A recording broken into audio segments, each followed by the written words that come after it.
In the fever-covered wards of mid-19th century Europe, physicians still clung to the ancient humoral theory that excess blood caused fever, inflammation, and melancholy. To make the practice of phlebotomy more efficient, and, they claimed, more humane, engineers devised a mechanical marvel that looked more like a medieval execution device than a piece of bedside equipment. The result was Lobb's rotary bloodletting machine, commonly called the bloodletting wheel. Form: the apparatus is a brass-capped, vertically mounted wheel about 60 centimeters in diameter, its hub driven by a hand crank or a small steam motor. Around the rim sit 24 equally spaced lancet assemblies, each a tiny steel needle connected to a hollow copper conduit. The outer rim bears an ornate enamel-filled rows of ironwork, giving the machine a decorative, almost apothecary craft aesthetic. The wheel rests on a polished oak base, and a leather-covered counterweight stabilizes the rotation, while a glass observation panel lets the practitioner monitor blood flow. Function: when the operator turns the crank, the wheel makes a smooth, measured rotation.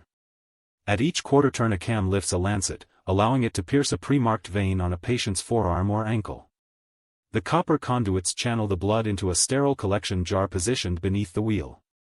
Because all lancets withdraw simultaneously, the device can draw a prescribed volume of blood in seconds, minimizing the need for repeated manual incisions and reducing the risk of inconsistent cuts.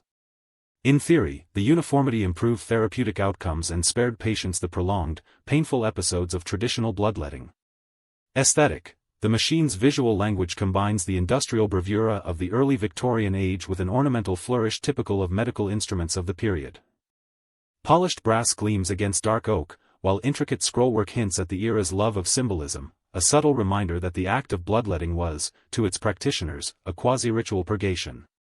The sheer size and rotating motion give it a quasi-carnival presence, striking fear into both the patient and observer, which is why contemporary diaries describe it as a terrifying wheel of salvation. Legacy: though the humoral theory soon fell out of favor, the bloodletting will survive into the early 1900s as a teaching tool and a curiosity in medical museums. Its legacy endures as a stark illustration of how the drive for efficiency can produce technology that looks horror-laced, even when its intention was to help. Today, the Kew Medical Museum's restored example reminds us that progress sometimes arrives wrapped in the veneer of terror.